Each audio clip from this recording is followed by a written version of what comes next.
네, 오늘 우리가 함께 살펴볼 신앙 고백서는 벨 신앙 고백서 제8항부터 9항까지입니다. 시편 찬송 438쪽부터 440쪽에 기록되어 있는 벨 신앙 고백서 제8항과 9항을 제가 제목을 읽으면 함께 교독하도록 하겠습니다. 벨 신앙 고백서 제8항. 하나님은 본질에 있어 3분이시지만 3위로 구별되신다. 이 진리와 하나님의 말씀에 따라 우리는 유일하신 한 분 하나님을 믿습니다. 그분은 단 하나의 본질이시며 그 한 본질 안에는 삼위의 비공유적 속성에 따라 진정, 진실로 영원히 구별되는 삼위, 곧 성부와 성자와 성령이 계십니다. 성부는 보이는 것과 보이지 않는 모든 것의 원인이시며 원천이시며 시작이십니다. 성자는 말씀과 지혜이시며 성부의 형상이십니다. 성령은 성부와 성자로부터 나오는 영원한 능력과 권능이십니다. 그럼에도 불구하고 하나님은 이 구별에 의해 셋으로 나뉘지 않습니다. 왜냐하면 성경이 성부와 성자와 성령께서 각각 위격성, 존재성을 가지며 각각의 속성에 의해 구별되지만 그러한 방식으로 이 삼위께서 유일하신 한 분 하나님이신 것을 우리에게 가르치기 때문입니다. 그러므로 성부는 성자가 아니시며 성자도 성부가 아니시며 마찬가지로 성령도 성부나 성자가 아니심이 분명합니다. 그럼에도 불구하고 이렇게 구별되는 삼위는 나누어지거나 혼합되지 않습니다. 왜냐하면 성부는 우리의 살과 피를 취하지 않으셨고 성령도 그러하셨지만 오직 성자만 우리의 살과 피를 취하셨기 때문입니다. 성부는 결코 그분의 성자나 성령 없이 계신 적이 없으십니다. 왜냐하면 삼위는 모두 공동의 영혼이시며 공동의 본질이시기 때문입니다. 삼위는 먼저 계시거나 나중에 계신 것이 아닙니다. 왜냐하면 삼위는 모두 진리와 능력과 선과 자비에 있어서 하나이시기 때문입니다. 제9항 삼위일체 교리에 대한 성경의 증거. 우리는 이 모든 것을 성경의 증거와 삼위 각각의 사역에서 알 수 있으며 특별히 우리 자신 안에서 그것들을 인식합니다. 이 성삼위일체를 믿도록 우리를 인도하는 성경의 증거들이 구약 성경의 많은 곳에 기록되어 있습니다. 성경의 모든 증거 구절을 언급하는 것은 불필요하며 다만 신중하게 몇 구절을 선택하는 것으로 충분합니다. 창세기에서는 이렇게 말씀하십니다. 우리의 형상을 따라 대로 우리가 사람을 만들고 하나님이 자기 형상대로 사람을 창조하시되 하나님이 남자와 여자를 창조하셨다. 또한 보라, 이 사람이 우리 중 하나와 같이 되었다. 우리의 형상을 따라 우리가 사람을 만든 자라고 하신 하나님의 말씀에서 하나 이상의 신적 위격들이 있다는 것을 나타납니다. 그리고 하나님이 창조하셨다라고 말씀하시므로 하나님께서는 한 하나님만 계시다는 것을 보이십니다. 얼마나 많은 위격들이 있는지 하나님께서 말씀하지 않으셨지만 구약에서는 어느 정도 불분명하게 보이던 것이 신약에서 아주 분명해졌다는 것이 사실입니다. 왜냐하면 우리 주님께서 요단강에서 세례를 받으실 때 이는 내 사랑하는 아들이다 라는 성부의 음성이 들렸으며 성자께서는 물 가운데 보이셨고 성령은 비둘기 같은 육적인 형체로 성자 위에 임하셨기 때문입니다. 그리스도께서는 모든 믿는 자의 세례에 대하여 아버지와 아들과 성령의 이름으로 모든 족속에게 세례를 주라는 예식을 제정하셨습니다. 누가복음에서 천사 가브리엘은 우리 주님의 어머니 마리아에게 성령이 내게 임하시고 지극히 높으신 이의 능력이 너를 덮으시리니 이러므로 나실 바 거룩한 자는 하나님의 아들이라 일컬으리라 라고 전했습니다. 마찬가지로 주 예수 그리스도의 은혜와 하나님의 사랑과 성령의 교통하심이 너희 무리와 함께 있을지어다 라는 말씀이 있습니다. 이 모든 성경 구절에서 우리는 유일하신 하나의 신적 본질 안에 세 위격이 계시다는 사실을 충분히 배웁니다. 비록 이 교리가 모든 인간의 이해를 훨씬 넘어선다고 해도 그럼에도 불구하고 이 생애에서 우리는 하나님의 말씀의 기초 위에서 이 교리를 믿으며 이 교리의 완전한 지식과 열매를 장차 하늘에서 즐기게 될 것을 고대합니다. 또한 우리는 우리를 향하신 이 삼위의 구별된 직무와 사역을 주시해야 합니다.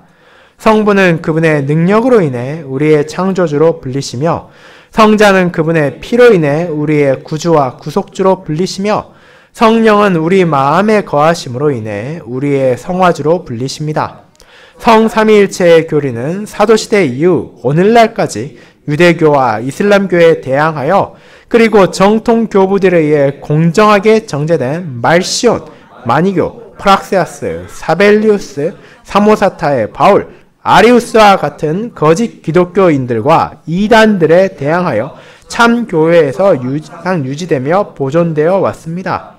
그러므로 이 교리 안에서 우리는 새 신경, 즉 사도신경, 니케아 신경, 그리고 아타나시우스 신경을 기꺼이 받아들이며 그와 같이 그 신조들과 일치하여 초대교들에 의해 합의된 것을 받아들입니다.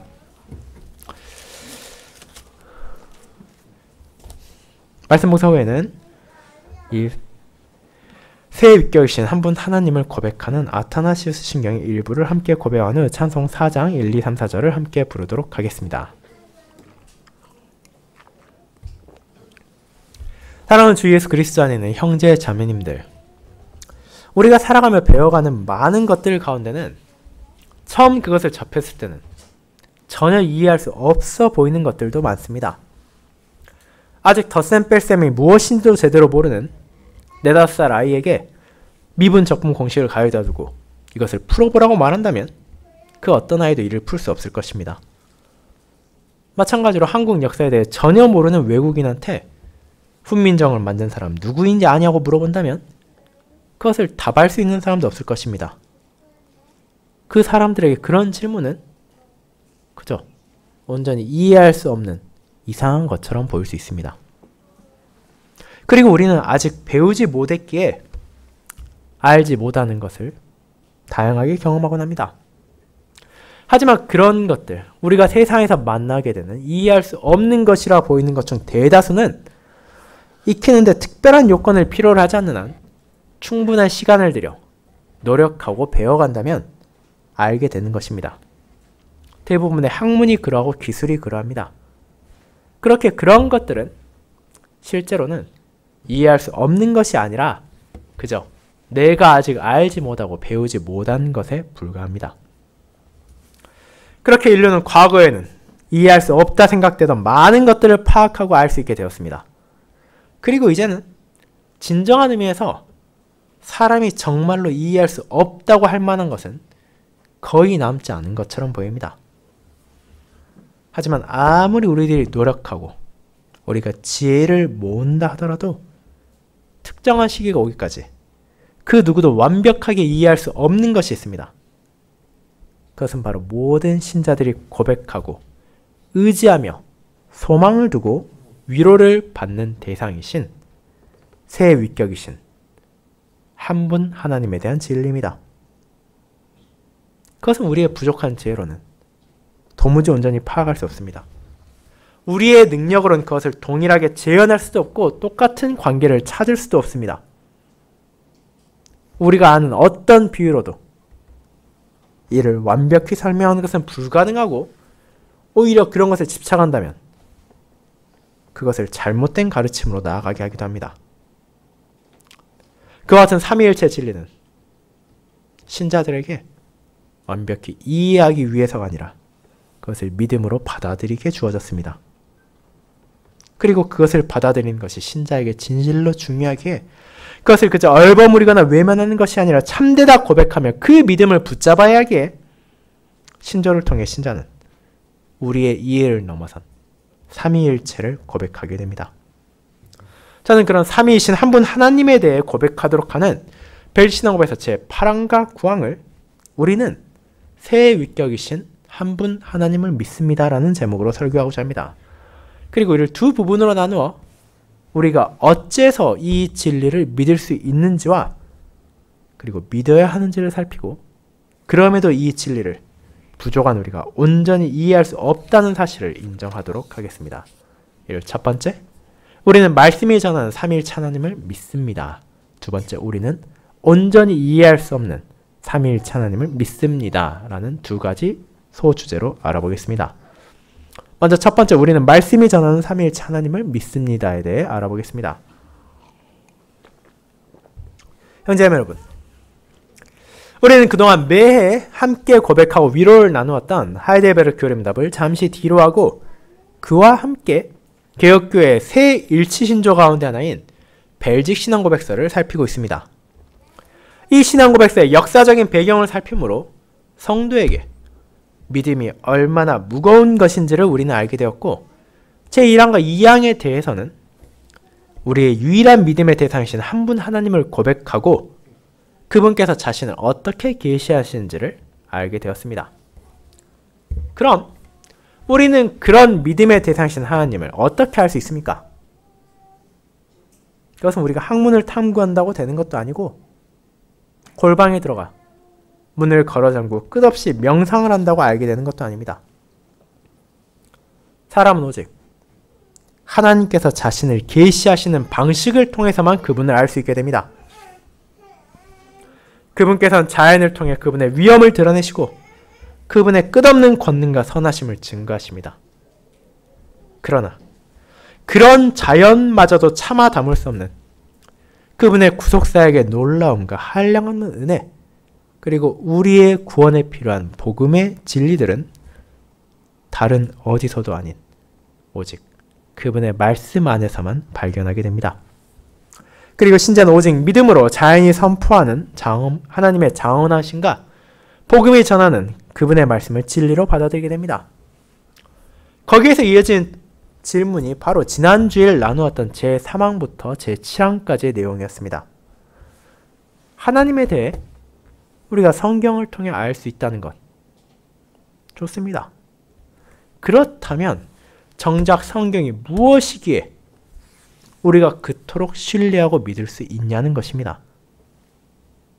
그리고 그 이유는 다른 무언가 있지 않았습니다.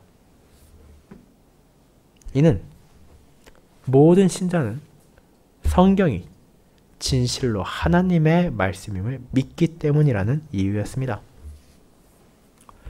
성경 그 자체는 주님의 종들이 성령님의 영감을 받아 기록한 것입니다. 그렇게 그것은 사람의 저작물이 아닙니다. 하나님께서 자신의 종들을 통해 그분의 뜻을 쓰게 하시고 그것을 우리가 읽게 하시고 그것을 전하게 하신 것이기 때문입니다. 그리고 이 땅이신 예수 그리스도께서도 그 당시 그렇게 이어져 왔던 구약 성경을 아버지의 말씀으로 인정하심으로 그것이 참되다는 것을 보여주셨습니다. 그렇게 교회는 구약성경 39권과 신약성경 27권, 총 66권의 책을 정경으로 받아들입니다. 하지만 여기서 우리가 한 번 더 주의해야 될 점이 있습니다. 일반적으로 한 단체나 한 집단이 무언가를 택할 때 그 중요성이나 권위는 그 선택받은 것에 있는 것이 아니라 그것을 정한 집단에 있습니다. 그러나 성경에 있어 권위는 그런 방식으로 작용하지 않습니다. 교회는 주님의 은혜 안에서 이미 신자들이 사용하던 성경들을 정경으로 받았을 뿐이고 그 성경이 하나님의 말씀이기에 권위는, 가장 높은 권위는 교회에 있는 것이 아니라 성경에 있습니다. 그 결과 성경이 말하는 진리와 교회의 행습 혹은 교회의 문화가 충돌하게 된다면 고쳐야 되는 것은 성경이 아니라 교회입니다. 그와 마찬가지로 성경과 우리들 개개인의 삶이 부딪힌다면 돌이켜야 하는 것은 신자입니다. 왜냐하면 성경은 하나님으로부터 온 권위를 가지고 있기 때문입니다. 이제 그토록 권위 있는 성경은 동시에 충족성을 가지고 있습니다. 이는 그 안에 하나님의 뜻이, 그리고 예배의 모든 방식이, 그리고 무엇보다 우리가 구원을 받기 위해 믿어야 할 모든 것들이 충분히 담겨 있다는 것입니다. 그렇게 우리는 다른 어딘가에서 구원을 받기 위해, 그 구원을 찾기 위해 방황하지 않습니다.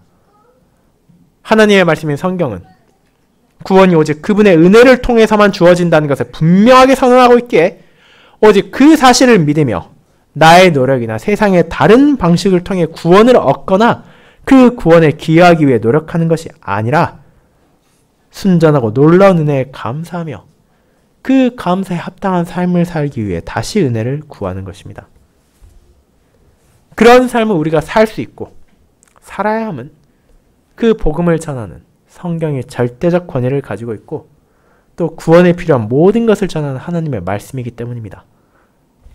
그렇게 우리는 성경이 가진 의미를 알아가고 또 그를 통해 전해진 말씀을 우리가 어째서 믿을 수 있는지를 함께 고백했습니다. 그런 고백을 마친 우리는 이제 제8항, 제9항을 향해 나아갑니다. 이 항목들은 우리가 흔히 삼위일체라 부르는 진리를 다루고 있습니다. 그리고 그 내용이 결코 가볍지 않다는 것은 이 진리를 받아들이지 못하고 교회를 떠난 수많은 이단들과 지금도 이를 거부하고 있는 다양한 기독교 계통의 종교들을 통해서 알 수 있습니다. 이것을 받고 받아들이지 않고는 교회에 있어 선택사항이 아니기에 그것을 왜곡하거나 믿지 않는 이들과 하나가 될 수 없기에 교회는 지금 이 순간도 이 진리를 지키기 위해 싸우고 있는 것입니다. 그렇다면 그 삼위일체는 정작 무엇을 말하는 것입니까? 먼저 우리는 이 세상에 있는 다신론적 종교인들처럼 수많은 신들 가운데 한 신을 믿는 것이 아니라는 것입니다. 제1항에서 이미 살펴본 것처럼 우리의 믿음의 대상은 오직 유일하신 한 분 하나님이심을 분명하게 고백합니다. 그리고 그에 대한 성경적 증거도 우리는 충분히 발견할 수 있습니다. 가장 대표적 구절이 앞서 읽었던 신명기 6장입니다. 모세는 이제 가나안 땅을 앞둔 이스라엘 백성들에게 자신이 세상을 떠난 후에도 주님의 뜻에 따라 신실히 살아갈 것을 당부하며 그들에게 주어진 규례와 법도를 전하기 전 이렇게 말했습니다. 이스라엘아 들으라. 우리 하나님 여호와는 오직 유일한 여호와이시니 너는 마음을 다하고 뜻을 다하고 힘을 다하여 내 하나님 여호와를 사랑하라고 말입니다. 이스라엘 백성들은 다신교의 모습을 너무나 잘 알고 있었습니다. 이스라엘에 머물던 이집트는 오늘날까지도 그 신화의 내용들이 잘 전해질 정도로 파로까지 속해있는 강력한 다신교적 종교체제를 기반으로 한 국가였기 때문입니다. 일반 백성들의 삶의 영역까지도 깊게 뿌리를 내는 이집트의 종교는 자연스럽게 그들과 긴 시간을 함께 살아온 이스라엘에게도 영향을 주었습니다. 그렇게 실제로 이스라엘이 가나안에 정착한 후 그곳의 다신교적 우상 문화를 어렵지 않게 받아들이게 된 것은 그런 영향도 존재했을 것입니다. 모세는 그런 자신의 민족의 어리석음을 우려하며 자신이 세상을 떠나기 전 그들에게 당부하는 것입니다. 하나님은 유일한 여호와시라고. 이 세상에 수많은 신들이 있는 게 아니라 오직 한 분 하나님만 계신다고. 그러니 우리가 마음을 다하고 뜻을 다하고 힘을 다하여 그분만을 사랑해야 한다고 말하는 것입니다. 유일하신 한 분 하나님을 섬기는 것에만, 그분을 사랑하는 것에만, 그분을 의지하고 그분을 따르는 것에만 우리들의 소망이 있고 위로가 존재한다는 것을 그는 알고 있었기 때문에 그 사실을 전합니다. 그리고 그 모든 것들은 헛된 우상에 불과한 애굽이나 가나안의 신들이 결코 줄 수 없는 것이기에 모세는 이 진리를 그들의 마음에 새기도록 요구한 것입니다. 그리고 이와 같은 한 분 하나님에 대한 증거는 구약시대에만 나타난 것이 아닙니다. 사도 바울은 로마에 있는 성도들을 향해 쓴 편지에서 다음과 같이 말합니다. 하나님은 다만 유대인의 하나님이시냐? 또한 이방인의 하나님은 아니시냐? 진실로 이방인의 하나님도 되시느니라. 할례자도 믿음으로 말미암아 또한 무할례자도 믿음으로 말미암아 의롭다 하실 하나님은 한 분이시니라 라고 로마서 3장 29, 30절에서 말하는 것입니다. 그가 지금 하나님께서 한 분이심을 말하는 맥락은 신명기의 모세와는 다른 맥락에서 가지고 있습니다. 하지만 그 또한 이 진리를 담대하게 그리고 분명히 선포합니다. 출애굽 시기 이스라엘이 그러했듯이 바울이 살아가던 시기 신자들은 로마와 그리스의 다신교적 문화의 영향을 받고 있었습니다. 수많은 신들을 위한 신전이 도시 곳곳에 있었고 그런 신들을 조각한 우상이 시장에서 팔리는 것이 그들의 현실이었습니다. 그런데 바울은 무엇을 말합니까? 이들이 섬기는 듯한 수많은 것들 결국 허상에 불과하다고. 참된 신은 오직 하나님 한 분뿐이라고 말하는 것입니다. 그 고백을 하는 것이 사도의 삶을 힘들게 하고 그에게 박해와 괴로움을 가져올지언정 그는 이 바른 믿음을 고백하며 성도들도 그 사실을 유일하신 한 분 하나님만 계신다는 사실을 붙잡기를 원한 것입니다. 그리고 이에 대해 언급하는 다른 성경 구절들도 여러분은 어렵지 않게 찾을 수 있을 것입니다. 그렇게 신자는 하나님께서 단 하나의 본질을 가지신 유일하신 한 분 하나님을 믿고 고백합니다. 자, 그런데 거기에서 멈췄다면 아마도 이 교리가 그렇게 공격받진 않을 것입니다. 그런데 우리는 한 걸음 더 나아가야 합니다. 그것은 바로 이와 같은 유일하신 한 분 하나님께서 삼위로 구별되신다는 것입니다. 그렇다면 한 분 하나님께서 세 윗결을 가지고 계신다는 것을 우리는 어떻게 알 수 있습니까? 신자는 모든 성경을 시작하는 창세기 제1장에서부터 그 사실을 바라볼 수 있게 됩니다. 태초에 세상을 창조하신 하나님께서는 이제 그 창조의 꽃이라고도 말할 수 있는 사람의 창조만 앞두고 계셨습니다. 그때 그분께서는 이렇게 말합니다. 하나님이 이르시되 우리의 형상을 따라 우리의 모양대로 우리가 사람을 만들고 그들로 바다의 물고기와 하늘의 새와 가축과 온 땅과 땅에 기는 모든 것을 다스리게 하자라고 말입니다. 창세기 1장 26절입니다. 그런데 여러분 이 표현이 어색하다고 느끼지 않으십니까? 그분께서 그저 혼잣말을 하는 것이 아니라 우리의 형상을 따라 우리의 모양대로 우리가 사람을 만들자라고 말하고 계시기 때문입니다. 그렇게 창세기 1장은 하나님을 묘사할 때 3인칭 단수만을 사용하는 것이 아니라 3인칭 복수 혹은 1인칭 복수도 사용하므로 그분께서 한 분이시지만 구별되는 위격을 가지고 계심을 알려주는 것입니다. 그리고 그런 삼위 하나님에 대한 계시는 점점 더 분명하게 타입니다. 구약 성경에 등장하는 여호와의 사자는 하나님의 뜻에 따라 그분의 뜻을 전하는 천사를 가리킬 때도 있지만 종종 그 사자 자체가 하나님과 동일시되는 모습도 볼 수 있습니다. 그리고 우린 그런 여호와의 사자가 성육신하기 이전에 성자 하나님으로 나타난다는 것도 알게 됩니다. 그뿐 아니라 구약 성경은 성령 하나님에 대해서도 묘사하고 있습니다. 창세기 1장 2절에서 우리는 하나님의 영이신 성령께서 수면 위에 운행하심을 읽을 수 있고 그것이 그분의 사역을 가리키고 있다는 것을 배웠습니다. 그뿐 아니라 구약의 다양한 본문들은 한 분 하나님의 구별되는 위격들이 있다는 것을 때로는 직접적인 방식으로 때로는 간접적인 방식으로 알려주고 있습니다. 그런 구약의 증거는 신약에서 더 확실해집니다. 사도 바울은 고린도 교회에 보낸 편지를 마치며 이렇게 말합니다. 주 예수 그리스도의 은혜와 하나님의 사랑과 성령의 교통하심이 너희 무리와 함께 있을지어다. 고린도서 13장 13절입니다. 이제 보다 직접적으로 하나님의 세 위격들에 대해 알려주는 것입니다.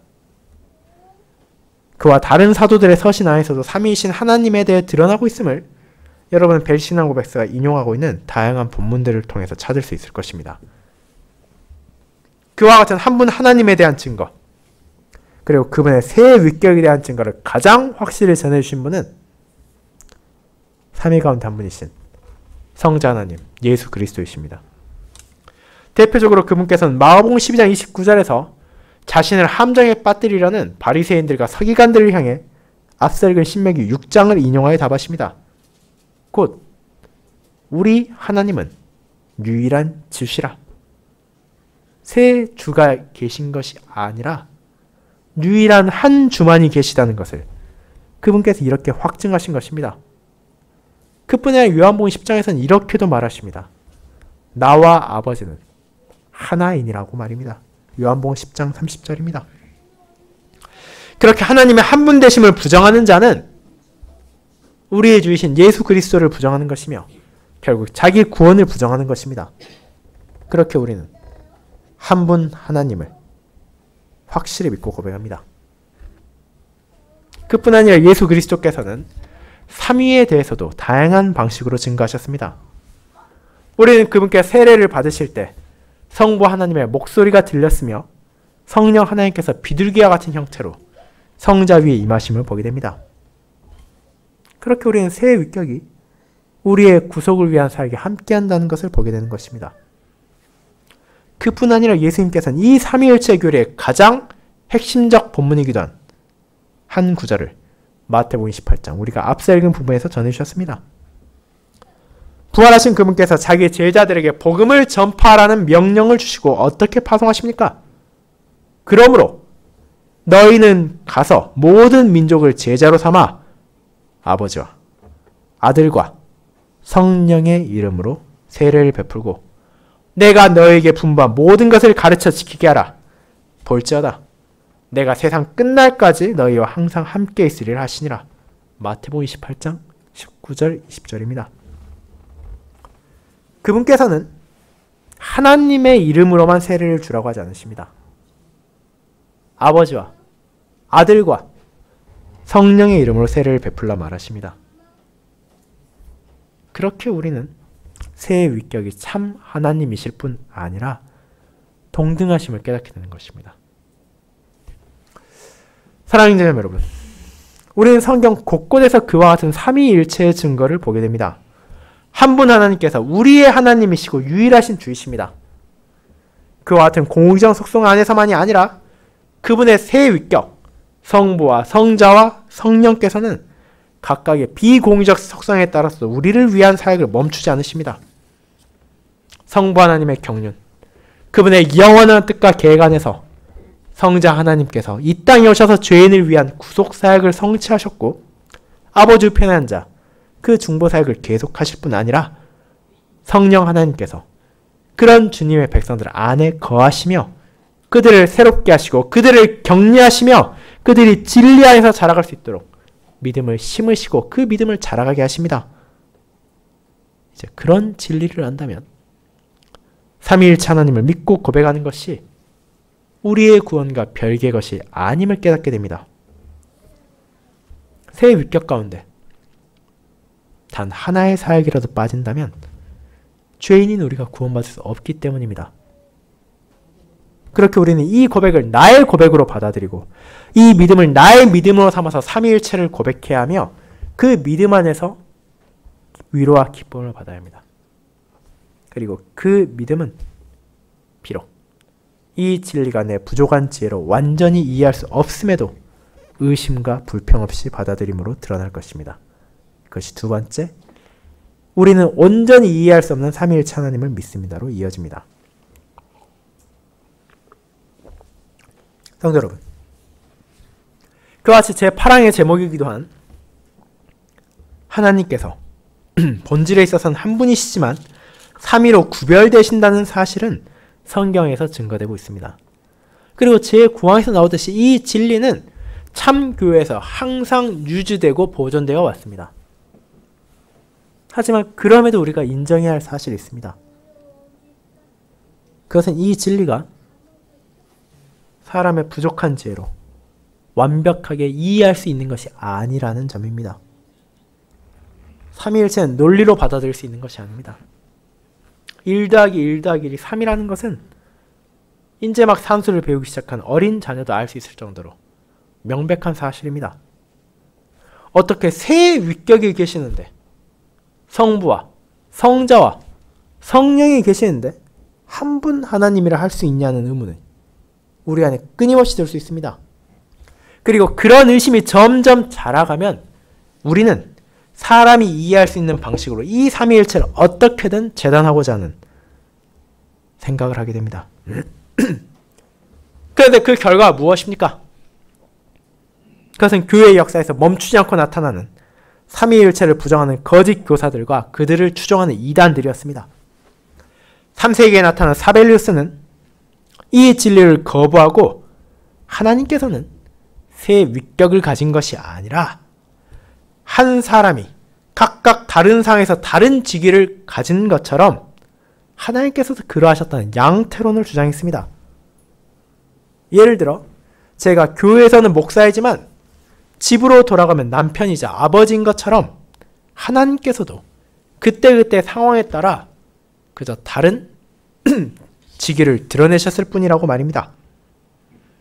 그리고 그와 비슷하게 프락세아스는 삼위를 성부의 양태로 말하며 그렇게 십자가에서 순환을 당하신 것도 사실은 성부 그 자신이었다고 말하는 것입니다.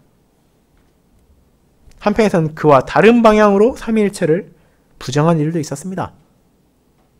1세기 후반 말시오는 구약의 하나님과 신약의 하나님을 분리해서 구약의 신은 폭력과 보복의 신이고 신약의 신은 사랑과 정의의 신이라는 방식으로 하나님을 한 분으로 보지 않기도 했습니다.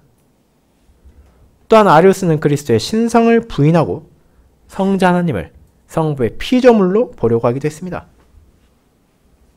그것은 우리가 이 벨신앙 고백서에서 볼 수 있는 수많은 거짓 교사들, 이단들 가운데 일부입니다. 그렇게 이 교리를 공격하는 이들, 받아들이지 않는 이들이 끊임없이 나타나는 이유는 무엇입니까?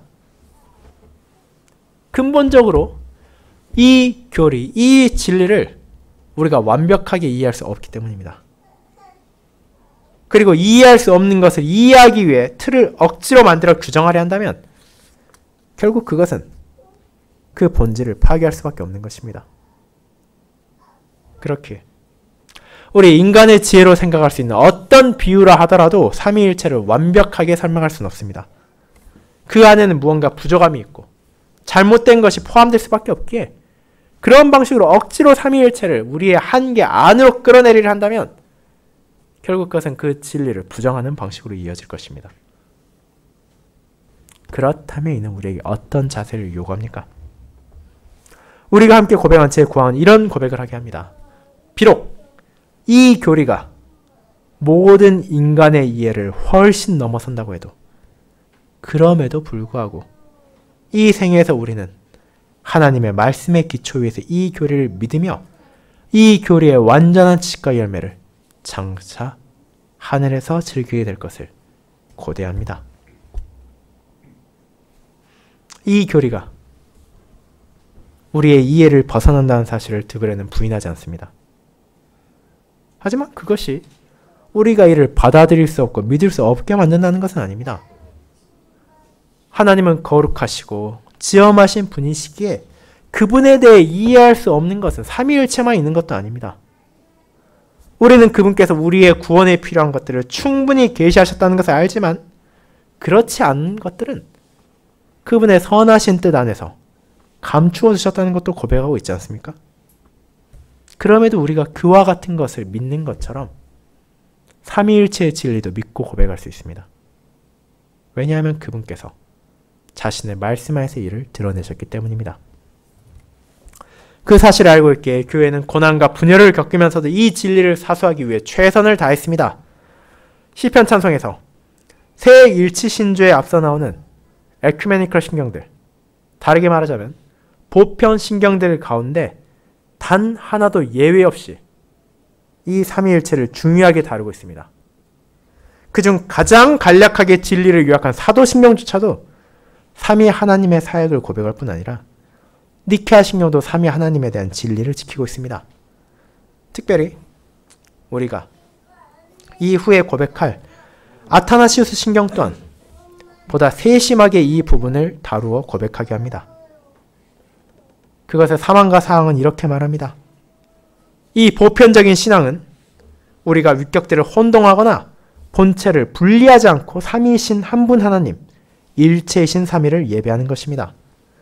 그리고 이어진 항목들은 삼위일체의 진리를 성도들이 고백하게 합니다. 왜냐하면 성부의 위격이 하나이시며 성자의 위격도 다른 하나이시고 성령의 위격도 또 다른 하나이시지만 성부와 성자와 성령의 신성은 하나이시고 영광이 동등하시며 위엄도 함께 영원하시기 때문입니다. 5항과 6항입니다.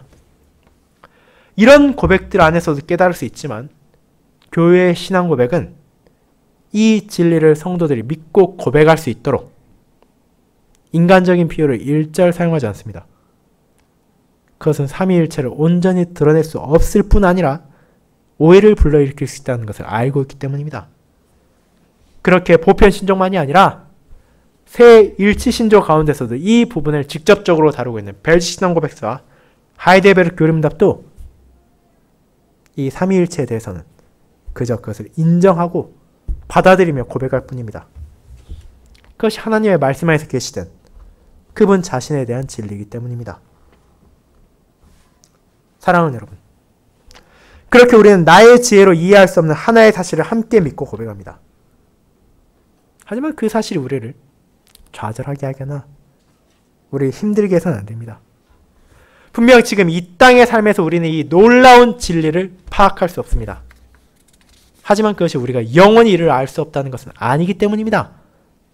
우리는 이 생에서 말씀에 기반하여 이 교리를 믿고 아버지의 나라에서 이 진리의 완전한 지식과 열매를 풍성하게 즐기게 될 것입니다.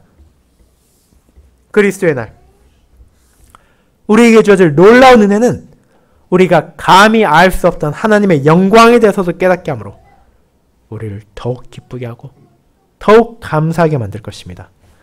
그렇게 우리는 이 위대하신 하나님께서 나의 하나님이시고 이 놀라우신 삼위께서 나를 위해 사역하신다는 것에 감사하며 그분을 믿고 고백합니다.